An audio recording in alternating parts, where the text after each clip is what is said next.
बिस्मिल्लाहिर्रहमानिर्रहीम, अस्सलाम वालेकुम। आप देख रहे हैं स्पोर्ट्स फ्लिक्स और मैं हूं हमजा शफीक। तो जनाब, बांग्लादेश के हाथों पाकिस्तान क्रिकेट टीम को जिस तरह की इबरतनाक शिकस्त का सामना करना पड़ा है, उस शिकस्त ने बहुत से सवालात को जन्म दे दिया। यहां तक कि पाकिस्तान क्रिकेटर्स की बेसिक टेक्निक्स पर अब उंगलियां उठने लगी हैं। तो हमने सोचा क्यों ना ऑन ग्राउंड जाकर प्रैक्टिकली देखा जाए कि ऐसी कौन सी टेक्निक्स हैं जहां पर जो पाकिस्तानी क्रिकेटर हैं वो लैक कर रहे हैं। तो ग्राउंड में मौजूद हैं, यहां पर फॉर्मर कैप्टन सलमान बट साहब हमारे साथ मौजूद होंगे और वो बताएंगे कि कहां पर किस प्लेयर, किस बॉलर, किस बैटर, किस फील्डर ने गलतियां की बांग्लादेश सीरीज में और किन बेसिक टेक्निक को दोबारा से उन्हें याद करना पड़ेगा। हम पिच रिपोर्ट देखेंगे। जो पिच रीड करना एक बड़ा इंपॉर्टेंट काम है, जो कि हमारे क्रिकेटर्स, हमारे कप्तान, हमारी टीम मैनेजमेंट जो है पिच रीड करने में नाकाम दिखाई दी और पिच पर ही सारा मलबा डाला गया। हम पिच पर मौजूद होंगे, उन क्रैक्स की बात करेंगे, उस ग्रीन टॉप नॉच विकेट की बात करेंगे जहां पर शान मसूद को उसको रीड करने में मसला आया और अजहर महमूद ने भी एडमिट किया कि विकेट वाकई ही खासा मुश्किल दिखाई दिया जाता। उसके बाद जिस तरह के हमारे बैटर्स जो हैं वो बाहर जाती गेंदों को बल्ला लगाते रहे, तो कुछ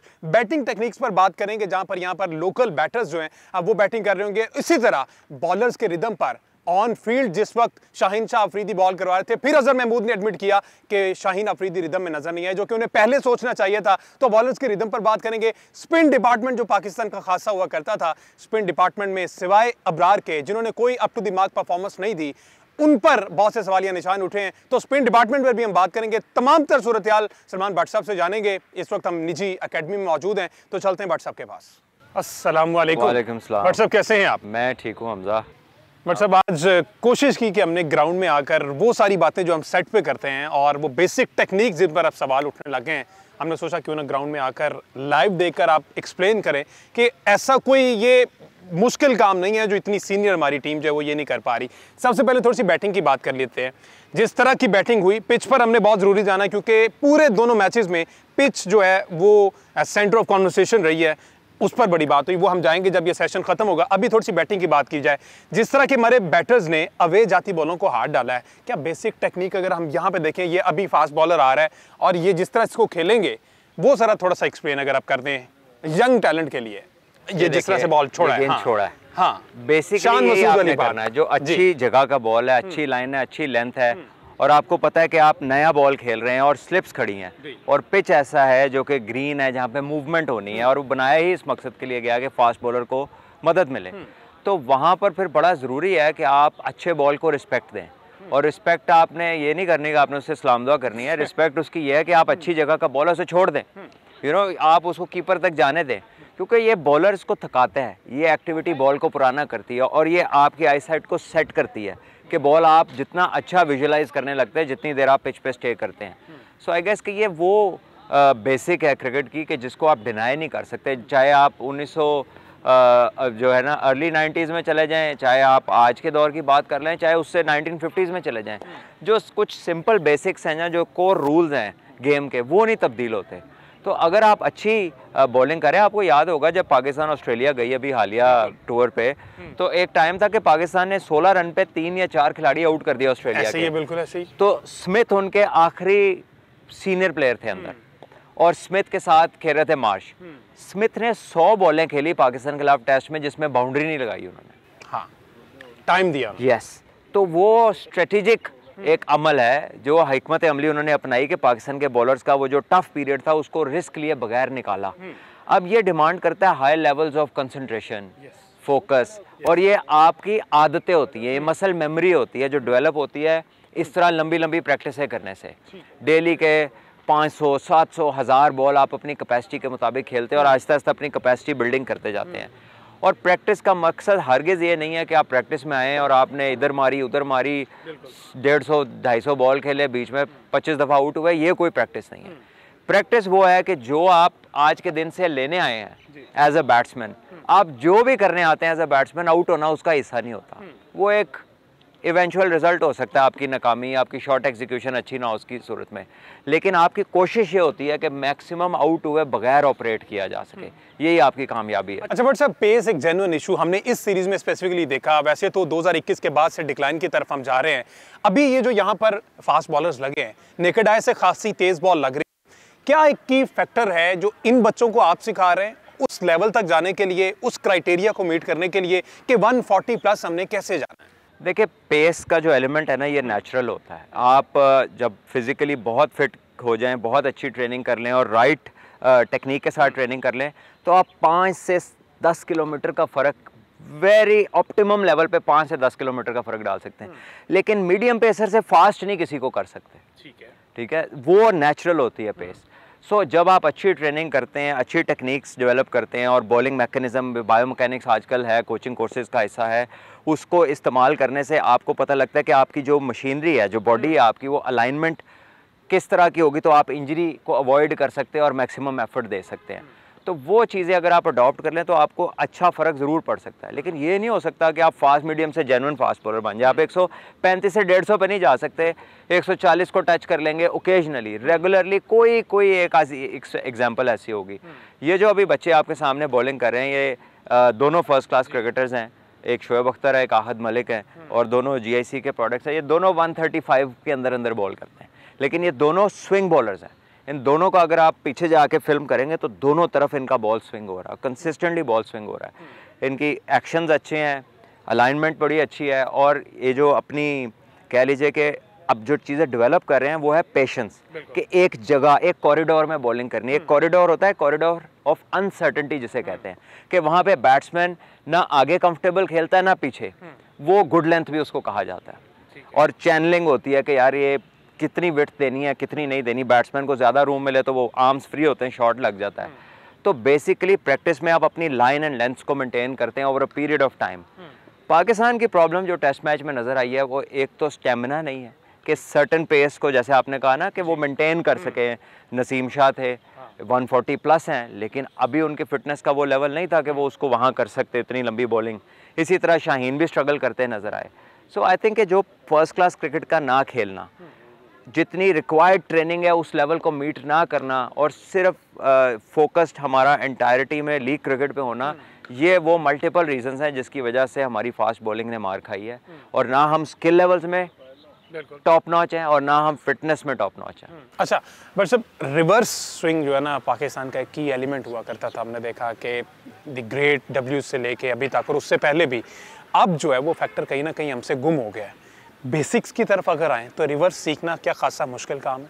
देखिए, रिवर्स स्विंग कराने के भी जाहिर है कि एक तो बॉल को आपको लुक आफ्टर करना पड़ता है, कि एक साइड अच्छी तरह शाइन रहे, और फिर आप साथ वेट करते हैं कि दूसरी साइड पुरानी होती जाए, और वो इस कदर हो जाए कि वो आपको कह लीजिए कि एक साइड स्मूथ होगी, फ्रिक्शन दूसरी साइड पे ज़्यादा होगी रफनेस की वजह से, तो वो फिर बॉल अपनी शाइन की तरफ स्विंग हो जाता है, इसीलिए उसको रिवर्स स्विंग कहा जाता है। उसमें भी बना हुआ गेंद भी हर बॉलर का उसके बस की बात नहीं होती कि उसको वैसा कर ले। उसके लिए भी आपकी एक अच्छी डिसेंट पेस भी होनी चाहिए, और कुछ सर्टेन एक्शन जो एक्शन ज़्यादा सपोर्ट करता है रिवर्स बॉलिंग को, जैसे थोड़ा सा स्लिंग हो अगर एक्शन में, जैसे मलिंगा थे, या लेटेस्ट स्टेजेस पे जब वकार भाई औकत करते थोड़ा स्लाइटली राउंड आर्मिश, पूरा नहीं। तो इसी तरह आप शॉन टेट को देख लें, जो ग्रेट बॉलर्स थे, शोएब अख्तर भी करते रहे, वसीम भाई ने तो सारी दुनिया को इस पर हैरान परेशान किया, और अभी बुमराह भी रीसेंट एग्जांपल है, एंडरसन बड़ी शानदार करते रहे लेटेस्ट स्टेजेस में, स्टुअर्ट ब्रॉड। और आई थिंक ये डेवलप होती है over a period of time. लेकिन जो बेसिक चीज़ें हैं ना बैटिंग और बॉलिंग दोनों में, वो ये है कि बैट्समैन को बॉडी के करीब खेलना आना चाहिए। टेस्ट क्रिकेट के लिए उसे अपनी ऑफ स्टंप का पता होना चाहिए कि कौन सा बॉल अंदर है वो मैंने खेलना है, कौन सा बाहर है, कौन सा मैं छोड़ सकता हूँ। इसकी जजमेंट आपकी बड़ी एक्यूरेट होनी चाहिए, स्पेशली अगर आप पहले 3 नंबरों के प्लेयर हैं। ओपनर्स का काम ही होता है कि आप नए बॉल को सी ऑफ करें और बाकी आने वालों के लिए आसानी करें, और अगर आप सेट हो गए हैं तो उसको लंबा लेके चलें।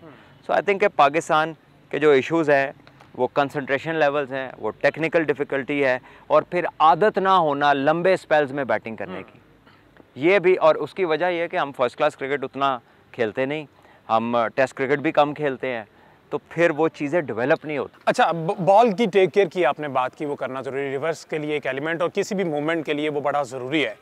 ये क्या सभी की जिम्मेदारी है या सिर्फ ये कप्तान की जिम्मेदारी होती है कि उसने हर बॉल के बाद ये तो हमजा, ये तो पूरी टीम जो है ना वो बॉल की लुक आफ्टर करती है। और उस लुक आफ्टर में क्या होता है कि आपने बॉल को स्वेट नहीं लगने देना, उसे गीला नहीं होने देना। जाहिर है आप इतनी गर्मी में खेलते हैं, सबको आप देखें बॉलर्स अक्सर सिलाई के ऊपर से यूँ पकड़ा होता है, छोटे टॉवल्स रखे होते हैं, तो वो अपनी जो स्वेट होती है ना उसको साफ़ कर रहे होते हैं ताकि बॉल के ऊपर ना जाए, क्योंकि अगर बॉल गीला होगा तो फिर रिवर्स नहीं होगा, उसका ड्राई होना ज़रूरी है। तो वो कई प्लेयर्स होते हैं जिनके पाम्स में बड़ा पसीना आता है, तो वो स्पेशली उनका वो नोटिफाई किया जाता है कि इसको गेंद नहीं देनी या इसने गेंद नहीं पकड़नी पूरी तरह। तो वो फिर एक सर्टन 3 4 5 जो प्लेयर होते हैं उनकी जिम्मेदारी होती है कि उस बॉल को ड्राई रखना है और उसकी एक साइड को अच्छी तरह चमकाना है।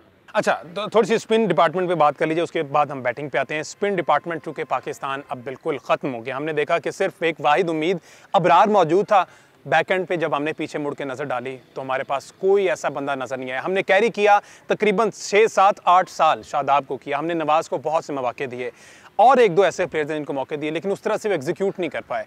अभी राइट एट द मोमेंट ये जो स्पिनर तैयार हो रहे हैं, आप समझते हैं कि ये उस क्राइटेरिया को मीट कर पाएंगे? यहाँ पे उस लेवल की यहाँ पे प्रैक्टिस उनको प्रोवाइड की जा रही? देखिए, ये स्पिनर्स जो है ना, ये एक कह लें कि डेडिकेटेड काम है कि आप हैं ही स्पिनर। आपने नवाज़ की बात की, नवाज़ तो फर्स्ट क्लास क्रिकेट में बैटिंग में परफॉर्म करके उसका नाम पाकिस्तान टीम में उधर जाकर उन्होंने बॉलर बना दिया, ठीक है। और उसके बाद उसको एज अ प्रीमियर बॉलर उन्होंने लेना शुरू कर दिया और उसकी जो आउटपुट थी एज अ बैटर वो कहीं छुप के रह गई, वो कहीं कभी कभार ऊपर भेजते थे, वरना आप देखते थे कि नीचे ही उनको भेज रहे हैं। सो वो प्रीडोमिनेंटली स्पिनर नहीं थे, वो तेज़ आके बस एक्यूरेसी से बॉल करते थे। कोई शार्प स्पिन नहीं था, कोई ऐसा कमाल नहीं था कि कुछ टीम को रन थ्रू कर जाएंगे, जैसे महाराज हैं, जैसे रंगना हैरत थे, या सकलैन मुश्ताक अहमद, द ग्रेट अब्दुल कादिर, जैसे जडेजा है इंडिया के लिए, अश्विन है। वो वाले स्पिन करने के लिए आपको लंबी फर्स्ट क्लास क्रिकेट खेलनी पड़ती है। क्यों आज हमारे शादाब उस तरह से एक्यूरेट नहीं है, उस तरह से वो कमाल को नहीं पहुंच सके, जितना उनमें टैलेंट है उनको तो बहुत आगे होना चाहिए था, लेकिन अनफॉर्चुनेटली फर्स्ट क्लास क्रिकेट ना खेलना। आप देखिए कि अगर आप दुनिया के जो टॉप स्पिनर हैं उनकी बॉलिंग निकाले, अब अब्दुल कादिर साहब के करियर में कुछ 56,000 बॉल उन्होंने कराए हैं फर्स्ट क्लास क्रिकेट में। तो हाँ, तो ये हमारे प्लेयर्स हैं, इनको इंटरनेशनल क्रिकेट में आया है अब 10 साल होने वाले हो गए हैं और इनके अभी तक 2,500-3 हज़ार बॉल है फर्स्ट क्लास क्रिकेट में।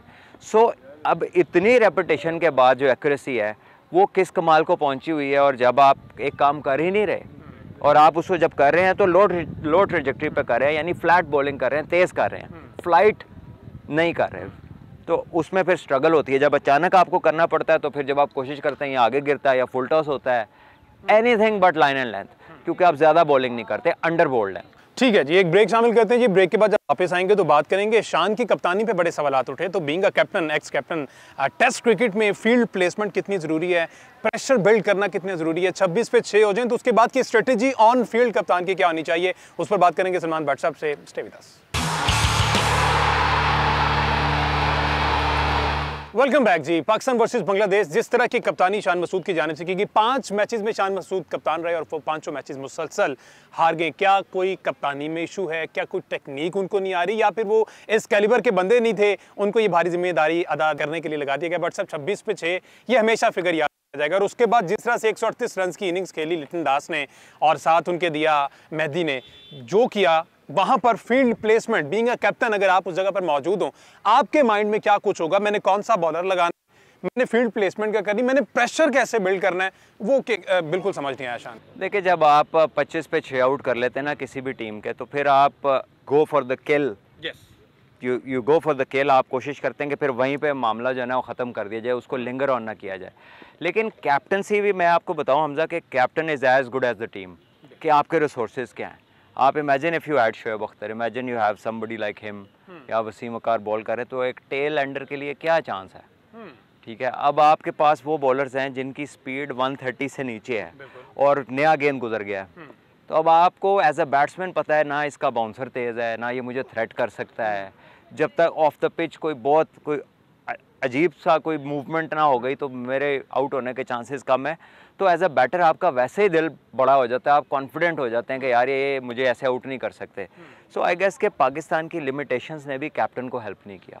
तो जब आप लिमिटेड होते हैं और फिर आपके जो आपने पहले मैच में स्पिनर नहीं खिलाया, दूसरे में जब आपने स्पिनर नहीं खिलाया, तो ये मिस्ट्री स्पिन जो है ना, ये टेस्ट क्रिकेट में एट पार नहीं है with the classic spin bowling. ये वो ऐसी बॉलिंग है कि जब तक तो किसी को फिंगर रीड ना हो रही हो, तो तब तक तो वो इसको खेलता है थोड़ा सा सोच समझ के, यार क्या करना है, उसमें डिसीव भी होते हैं, आउट भी होते हैं। लेकिन वंस ये डिस्कवर्ड हो जाते हैं कि ये मिस्ट्री स्पिनर कर क्या रहा है, उसके बाद इनकी ज़िंदगी में विकेट लेना बड़ा मुश्किल है। आप अजंता मेंडिस को देख लें, आप और बहुत सारे मिस्ट्री स्पिनर, इंडिया भी एक स्पिनर लेकर आया था चक्रवर्ती वर्ल्ड कप में, 1 विकेट नहीं मिली थी। सो ये जो मिस्ट्री बॉलिंग है ना, इट इज़ नॉट समथिंग जिसकी आप बहुत ज़्यादा रिलाई कर सकते हैं। आपके पास नुमान अली थे, उन्होंने 7 आउट किए हमें अपने लास्ट मैच में, पाकिस्तान वो मैच जीता हुआ है। आप अपने, और वो कई मैचों से अच्छा करते आ रहे हैं, आप अपने फ्रंट लाइन स्पिनर को बाहर बिठा रहे हैं। आपके पास साजिद खान ऑफ स्पिनर थे, आपने उनको नहीं खिलाया। उन्होंने भी ऑस्ट्रेलिया में अच्छी बॉलिंग की, तंग किया उन्होंने ऑस्ट्रेलियन प्लेयर्स को बिला वजह। पहले आपने स्पिनर नहीं खिलाया, उसके बाद आप जब लेकर आए तो वो स्पिनर लेकर आए जिसका वही चंद लोगों ने शोर मचाया हुआ था। अब वो पता नहीं किधर चले गए, अब उस बारे में बात ही कोई नहीं कर रहे। ठीक है, और अब ऐसी ऐसी मंतक है जी, वो इतनी देर बाद खिलाया गया। और भाई सारी टेस्ट टीमें देर बाद खेलती है, टेस्ट कौन सा रोज़ रोज़ होता है? 8-8 महीने टेस्ट नहीं होता, तो अब ये क्या वो बहाना बन जाएगा कि जी वो देर से हो रहा है? अभी वो ए टीम से खेल के ही आ रहे हैं ना, ए टीम से खेल कर आ रहे हैं। सो ये एक्सक्यूजेस जो है ना, ये देने बंद करें, क्वालिटी पे बात करें। और मिस्ट्री बॉलिंग कभी भी classical off spin, leg spin या लेफ्ट आर्म स्पिन बॉलिंग के साथ एट पार खड़ी नहीं हो सकती। इस पे रिलाई करना जो है, आई थिंक ये एक बड़ा रिस्क है। बिल्कुल। अच्छा, ये तो सिर्फ हमने बॉलिंग की बात की ना, कप्तान ने तीनों डिपार्टमेंट में इन्वॉल्व रहना है। उसने एक एक चीज़ पर नज़र रखनी है, जहां पर कोई लूप होल नज़र आए उसको कवर अप करने की कोशिश करवानी अपने टीममेट से।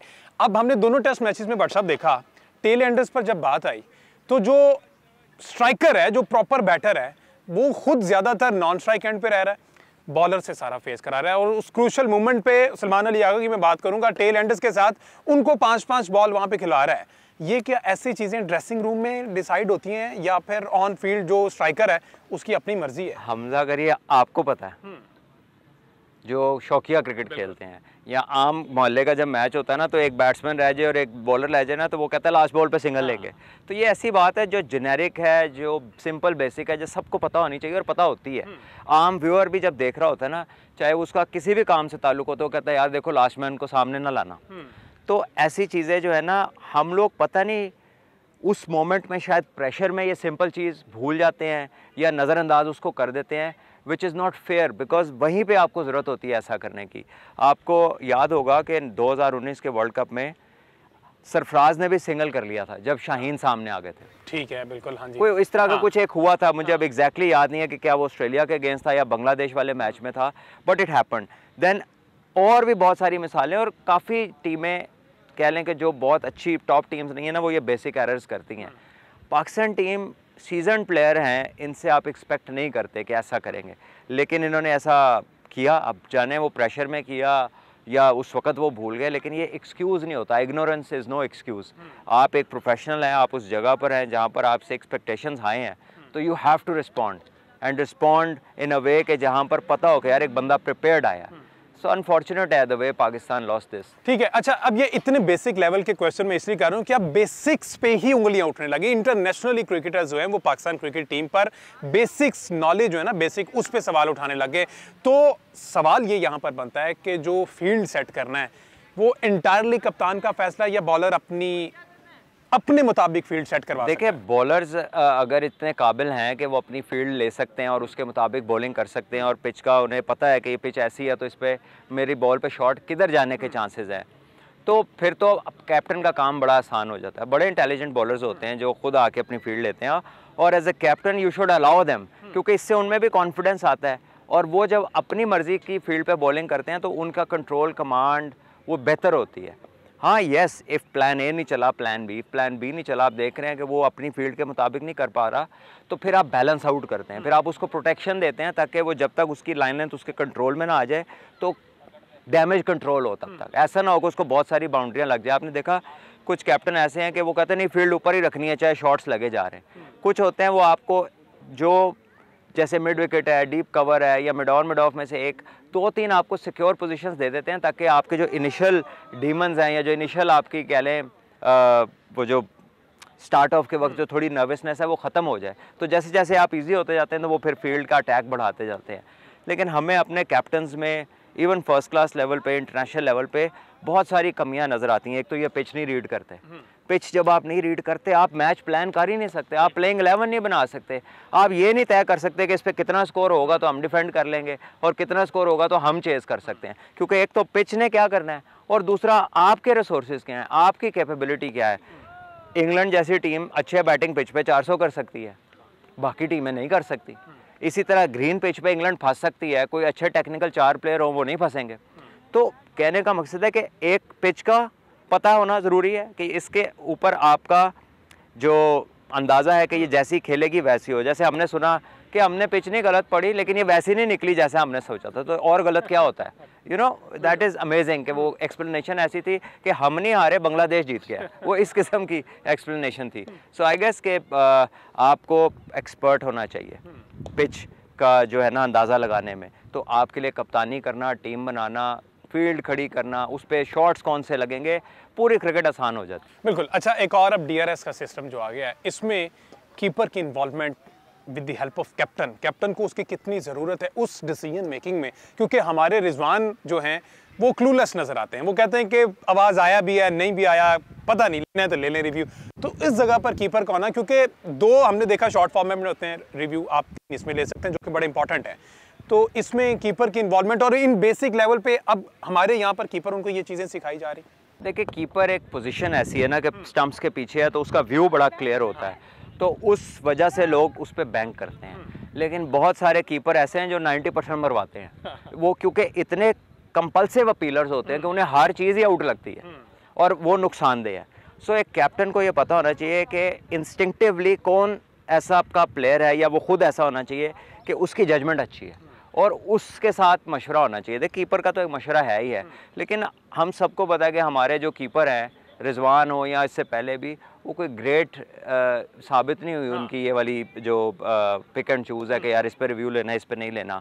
सो आई थिंक इंस्टिंक्टिव डिसीजन है, ये होना उसका चाहिए जो सबसे बेहतर हो इस चीज़ों को कैच करने में। Doesn't have to be keeper. Keeper की पोजीशन ज़रूर अच्छी है, लेकिन हमारे वाले को तो वहाँ से भी नहीं पता चलता। आपने इंस्टिंक्टिव डिसीजन की बात की, आपके नज़र में ऐसा कौन सा कप्तान है या था जिसकी ये वाली पावर बड़ी स्ट्रांग थी? हर अच्छे कप्तान की ये स्ट्रांग होती है। अगर ये आपकी स्ट्रांग नहीं है ना, तो फिर तो आप रिलायंट हैं दूसरों की इन्फो पे, दूसरों के डायरेक्शंस पे, और बहुत सारी आप कह लें कि डिक्टेशन दूसरों से लेते हैं। And that is not the hallmark of a true leader और अ कैप्टन। कैप्टन्स तो आगे होते हैं मैच से, टूर्नामेंट से, टूर से आगे होते हैं। वो सारी कैलकुलेशन माइंड पे चल रही होती हैं और उन्होंने उसको नेचुरल होता है ना। हाँ। ये वो चीज़ है कैप्टनसी, लीडरशिप का, ये जो इंस्टिंक्टिव डिसीजन मेकिंग है और डिसीजन ले लेना, और देन यू नो, ज़रूरी नहीं होता कि हर डिसीजन ठीक हो। डिसीजन लेना इटसेल्फ एक क्वालिटी है। लोग कंफ्यूज रहते हैं, करें ना करें, जाऊं ना जाऊं, कहीं ये भी दुआ। कई दफ़ा तो एज ए कैप्टन आप टॉस हारते ना, अच्छा हो जाता है, क्योंकि आप श्योर नहीं होते। कई दफ़ा आप ऐसी सिचुएशन में भी आते हैं कि आप कहते हैं यार ये भी हो सकता है, ये भी हो सकता है। तो आपने सुना होगा कमेंटेटर्स कहते हैं गुड टॉस टू लूज़, तो वो डिसीजन फिर आपके ऊपर नहीं आता। But most of the times वो कैप्टन्स ठीक होते हैं, नॉट एवरी टाइम। ठीक है जी, एक ब्रेक लेते हैं जी। ब्रेक के बाद चलेंगे हम विकेट की जानिब, वहाँ पर देखेंगे, क्योंकि कहा यह जाता है कि टॉस किसी भी गेम के लिए मैटर करता है, लेकिन जब तक टॉस मैटर करता है आपको विकेट रीड करना ज़रूरी है। विकेट के अकॉर्डिंग आपने टॉस के बाद डिसीजन लेना होता है, जो कि अभी ईशान मसूद जो हैं वो विकेट रीड करने में नाकाम दिखाई दिए। एक ब्रेक के बाद जी इस पर बात करेंगे। Stay with us. Welcome back जी। बात हो रही है पाकिस्तान क्रिकेट की नाकामियों और बेसिक टेक्निक जो कहीं ना कहीं ये क्रिकेटर्स भूल चुके हैं। इस वक्त जहां पर मौजूद हैं, ये वो ओरिजिनल विकेट है जहां पर स्पाइक्स पहनकर बॉलर्स और बैटर्स जो है वो प्रैक्टिस करते हैं, मैच खेलते हैं। एक प्रॉपर 2 विकेट्स हमारे पास, एक ये ड्राई विकेट और एक जो ग्रीन विकेट की बात की जाती है, जो पिंडी में बनाने की कोशिश की है, वो मेरे लेफ्ट साइड पे है। दोनों जानते हैं सलमान भट्ट साहब से कि इन दोनों में फर्क क्या है और यहाँ पर किस विकेट पे बॉलर को हेल्प मिलती है और किस विकेट पर बैटर को हेल्प मिलती है। भट्ट साहब, इसी विकेट की अगर बात कर ली जाए, एक पूरा ट्रैक मौजूद है, ड्राई विकेट लग रही है, बीच में कुछ क्रैक्स भी हैं, बेसिक्स क्या हैं? देखिए, बेसिक्स ये है कि अगर हम इस पिच के ऊपर बैठ जाएं हमजा अभी, और आप इस पे अपना हाथ फेरें, आपको रफनेस फील हो रही है, आपको अब्रेसिव सरफेस थोड़ी सी जैसे रगड़ लग रही है हाथ पे, तो इसका मतलब है कि ये पिच जो है वो अब्रेसिव है, तो ये ग्रिप करेगी बॉल को, इस पे बॉल ब्रेक होएगा। ठीक है, बॉल ब्रेक होएगा और ज़्यादा तेज़ नहीं होगा, स्लो पिच होएगा। और ऐसे पिच के ऊपर स्पिनर्स को तो स्पिन मिलेगा। अगर फास्ट बॉलर भी इधर हिट द विकेट मतलब आके गेंद मारते हैं और अपनी कह लें कटर्स करते हैं या चेंज ऑफ पेस करते हैं, तो बैटर्स को मुश्किलात होंगी इसमें बॉल को टाइम करने में, क्योंकि बॉल ऑफ द विकेट इतना अच्छा नहीं आएगा, क्योंकि ये इस पर बारिश हुई है। हालांकि ये प्रिपेयर्ड है, बट पिछले 3-4 दिन की बारिश की वजह से नीचे से थोड़ी सी नरम है पिच, नीचे से, टॉप सरफेस नहीं। इसका आपको पता ऐसे चलेगा कि ये जो वाइट स्पॉट्स है ना, जब आप आगे जाएंगे, जहाँ जहाँ ये ज्यादा वाइट स्पॉट्स है ना, तो वहाँ से पिच में डेंट्स होंगे हल्के हल्के, आप हाथ लगा के फील कर सकते हैं। बिल्कुल है, डेंट्स हैं, बिल्कुल है। तो ये जो डेंट्स है ना, ये बता रहे हैं आपको कि ये जो पिच है ये पूरा हार्ड नहीं है, वरना ये डेंट्स नहीं होने थे पिच में। ये थोड़ा सा नीचे से मॉइस्चर है जिसकी वजह से ऐसा हो रहा है। और इस पे आज जितनी भी प्रैक्टिस हुई है बैट्समैनों के लिए आसानी नहीं थी। बॉल थोड़ा सा ग्रिप होके थोड़ा मूव भी कर रहा था, एक्स्ट्रा बाउंस भी एट टाइम्स ले रहा था, और बैटर्स जो थे वो थ्रू द लाइन हिट नहीं मार पा रहे थे। इसी तरह आगे अगर हम चले, जब आपने स्पिनर्स की बात की और जो स्पाइक्स का रफ क्रिएट होता है, ये आपके दोनों तरफ जो है ना स्पाइक्स का रफ है। अब अगर एक बैट्समैन है इस तरह के पिच पे और वो ये क्रीज के ऊपर लेट से खड़ा हो जाता है, यूं आ जाता है, तो एज अ स्पिनर आपके पास ये भी रफ है काम करने के लिए और ये भी रफ है। तो अगर आप लेफ्ट आर्म स्पिनर है और अगर आप इस रफ से मुझे बॉल स्पिन करें, ये तो खैर मैनेजेबल है, इससे थोड़ा सा आगे और ज्यादा यूज होती तो वहां भी रफ होता, वो फिर बैटर के लिए टफ हो जाता। अच्छा, रफ क्रिएट करना पड़ता? हो जाता है, नेचुरली भी हो जाता है। अगर एक बॉलर इधर से आ रहा है और उसने बॉल किया और फिर उसके बाद फॉलो थ्रू में गया, तो वो बार बार पूरा दिन बॉलिंग होनी है, 5 दिन होनी है, तो रफ क्रिएट होते हैं, दोनों तरफ होते हैं। और उससे फिर स्पिनर्स चौथे पांचवें दिन इसलिए ज़्यादा फ़ायदा उठाते हैं टेस्ट मैचेस में, क्योंकि अच्छे खासे रफ दोनों तरफ क्रिएट हो जाते हैं, स्पेशली एशियन कंडीशंस में। और कई जगह पे तो इंडिया में स्पेशली वो ऐसी पिचें बना देते हैं कि पहले दिन ही लगता है रफ है पिच, पहले दिन ही वो सारी उखड़ जाती है, तो बैटिंग उसके ऊपर बड़ी मुश्किल हो जाती है। लेकिन उनके क्योंकि स्पिनर अच्छे हैं और वो स्पिनर्स को डिसेंट खेलते हैं, तो वो उस पर मैच जीत लेते हैं मोस्ट टीमों से। अच्छा सलमान भाई, आप यूजुअली जब डिस्कस होती है विकेट, बात किया करते हैं कि इस सरफेस का ताल्लुक ऊपर से होता है, लाइक एट टाइम्स यस, क्योंकि आपकी अगर ओवरहेड कंडीशंस जो हैं वो ओवरकास्ट है, बादल आया हुआ है, स्पेशली इंग्लैंड में। वैसे तो हल्का फुल्का उससे काफ़ी जगहों पे फ़र्क पड़ता है, लेकिन अगर इंग्लैंड में स्पेशली आया हुआ है, लेट्स से एक जगह हेडिंगली लीड्स का ग्राउंड है, उधर तो एट टाइम्स ये कहते हैं कि don't look at the ground, look at what is up in the sky, क्योंकि वहीं पे अगर धूप निकल आए तो वो बैट में अच्छा आना शुरू हो जाता है, जैसे ही बादल आते हैं तो बॉल स्विंग होना शुरू हो जाता है।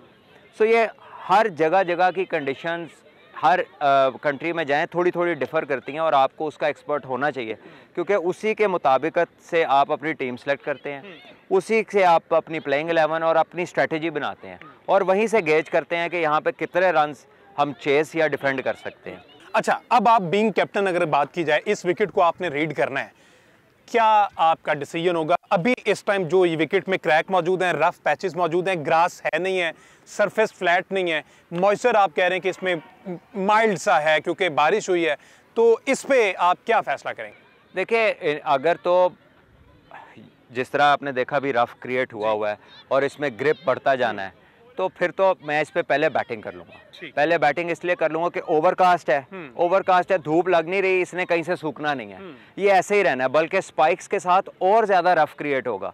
तो जब और ज्यादा इस तरह की चीजें क्रिएट होंगी तो बैटिंग इस पे जैसे जैसे मैच लंबा जाएगा बैटिंग मुश्किल होती जाएगी। तो आप पहले बैटिंग करके जो आसानी है वो अपनी टीम को दे दें, और जो फिर रफ क्रिएट हो वो आपकी बॉलिंग यूज। अच्छा, हमने यूजुअली देखा है कि इंटरनेशनली विकेट पे बड़ी शाइन शो हो रही होती है कैमरा पे, रोलर की होती है शाइन। अच्छा, इस कदर शाइन होती है कि दुबई शारजा में तो आपको मुंह नजर आ रहा होता है उसमें रिफ्लेक्शन प्रॉपर, और वो बहुत ही शानदार बैटिंग ट्रैक्स होते हैं। उसके ऊपर बॉल जो है वो बड़ा ट्रू बाउंस और ट्रू पेस के साथ आता है, और यहाँ पे बॉल बहुत अच्छा आता है, लेकिन ये क्योंकि बारिशें हुई हैं तो इस वजह से आज थोड़ा सा ग्रिप है इसके अंदर।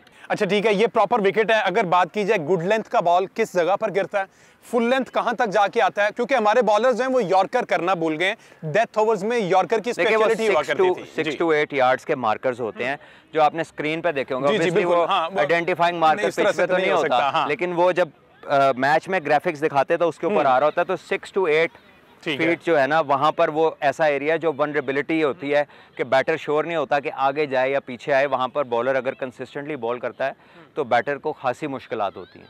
ठीक है, ये तो हो गया ड्राई विकेट जिसमें घास कम है। अब जो कि बड़ी बात की जाती है जनाब, टॉप नॉच ग्रीन विकेट, जो हमें ये साथ नजर आ रहा है, फुली उस तरह से प्रिपेयर्ड नहीं है, लेकिन अभी भी इसमें ये तो प्रॉपर आम बंदा अगर देखे तो ये ग्राउंड का हिस्सा है ना कि विकेट का हिस्सा है। ग्रीन बिल्कुल जिस तरह से पैच, इसको किस तरह से तैयार किया जा सकता है जो कि पिंडी के लोग नहीं कर सके, क्रिएटर नहीं कर सके, बाहर से हमने मंगवाए हुए वो नहीं कर सके, और ये जो है क्यूरेटर्स ने की है तैयार पिंडी में। बात यह है कि पाकिस्तान में इस वक्त मौसम आपको पता है इतना गर्म है कि आप जितना मर्जी उस पर घास और मॉइस्चर छोड़ दें, लेकिन 2 से 3 घंटे की जो तेज धूप है वो उसमें मॉइस्चर छोड़ती नहीं है, रहने नहीं देती। तो इस मौसम के अंदर आप उसको उस तरह से नहीं बना सकते कि 3 दिन 2 दिन आपको वो पिच अपना इफेक्ट दे। वो जैसे जैसे धूप लगती जाती है वो पिच आसान से आसान होता जाता है, वो इजी पेस्ट, उसमें स्विंग और सीम कम होता जाता है। तो ये हमने भी काफ़ी देर से यहाँ पे क्रिकेट हमें बहुत कम करानी पड़ती है ताकि ये घास मेंटेन किया जा सके, क्योंकि पाकिस्तान में वेदर ऐसा है, इस ग्राउंड में वॉल्यूम ऑफ गेम्स इतना है कि हर महीने हमारे इस जगह पे 15 से 16 मैच होते हैं।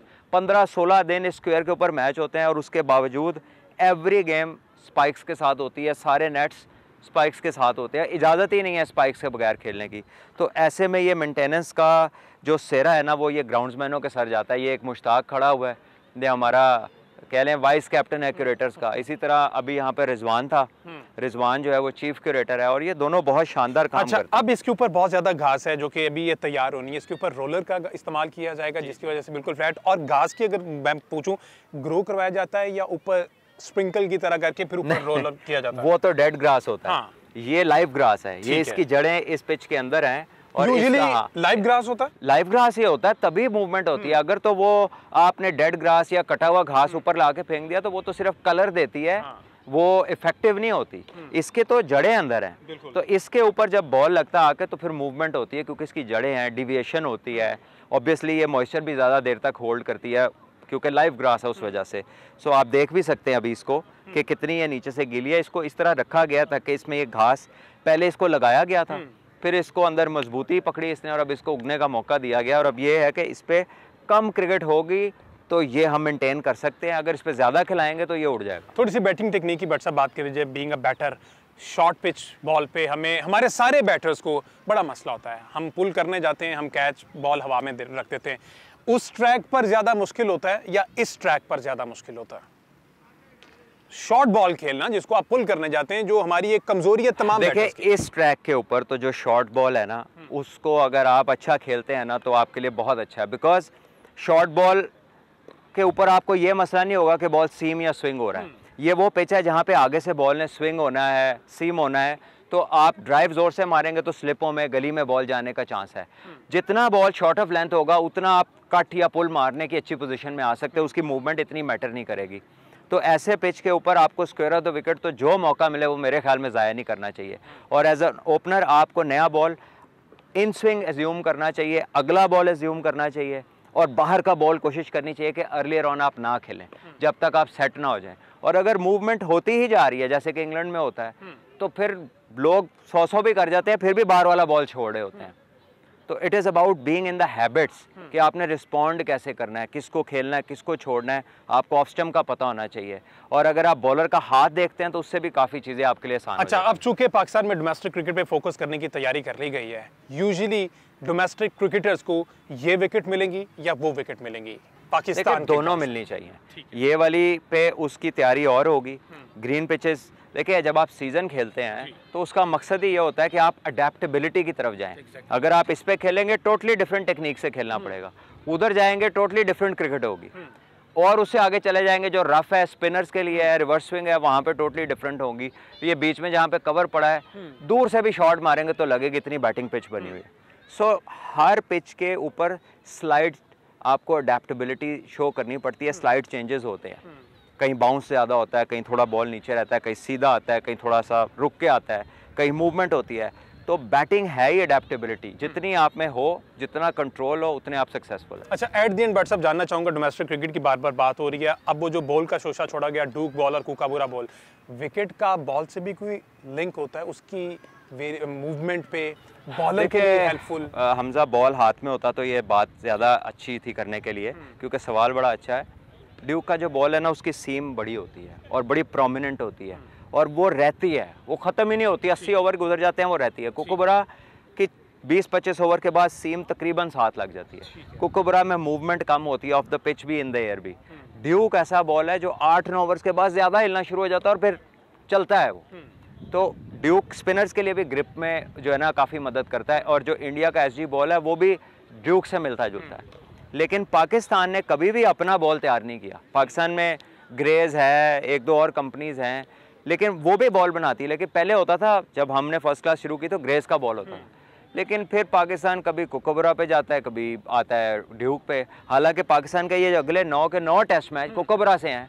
हमने ना जाने क्यों अपना डोमेस्टिक सीज़न ड्यूक से रख लिया, क्योंकि यहाँ से अगर कोई लड़का टेस्ट के लिए सिलेक्ट होगा तो इमीडिएटली उसका बॉल चेंज होगा, और जब वो ड्यूक से कोकोबरा पे जाएगा तो कोकोबरा करना बड़ा मुश्किल है। ड्यूक से तो तकरीबन हर मीडियम पेसर आप देखेंगे विकेटों में होगा। तो बॉलर के लिए सूटेबल ड्यूक का बॉल रहता है, बहुत सूटेबल, ठीक है, और कोकोबरा उसको बैट्समैनों का जानी दुश्मन है। हाँ, करना मुश्किल है। बहरहाल ये वो आसान सी चीज़ें हैं जिस पर हायर मैनेजमेंट, कप्तान से लेकर तमाम जो खिलाड़ी हैं वो समझने से कासिर हैं। शायद ऐसा हमें लग रहा है, जिस तरह से सलमान भट्ट साहब ने ईजी वे में तमाम चीज़ें बताई हैं, क्या वो हुकामे बाला जो वहाँ पर एक पूरी पलटून के साथ मौजूद है कप्तान समेत, क्या वो ये चीज़ें बेसिक्स जो हैं वो लर्न करने से कासिर है? क्योंकि कप्तान हमारे जो हैं वो मोस्ट ऑफ द टाइम उनकी जो लाइफ गुजरी है वो बाहर गुजरी है, वहाँ पे क्रिकेट खेले, वहाँ पे कप्तानी की है, और उनके जो फेवरेट कोच हैं वो भी उनके वहाँ पर कोच हैं। तो वो उनसे सारी चीज़ समझने के बाद एट दी एंड जब प्रेस कॉन्फ्रेंस में कहेंगे कि हम विकेट रीड करने से कासिर रहे, तो फिर अफसोस के सिवा कुछ नहीं। छोटी सी काविश थी स्पोर्ट्स फ्लिक्स के प्लेटफॉर्म से कि जो नए आने वाली जनरेशन है, यंग जनरेशन, उनको इस बेसिक्स का अभी से ही पता होता कि जब उन्होंने पाकिस्तान को रिप्रेजेंट करना है नेक्स्ट लेवल पर, तो वहाँ पर जाकर उनके लिए मुश्किलात ना हो। आज के शो से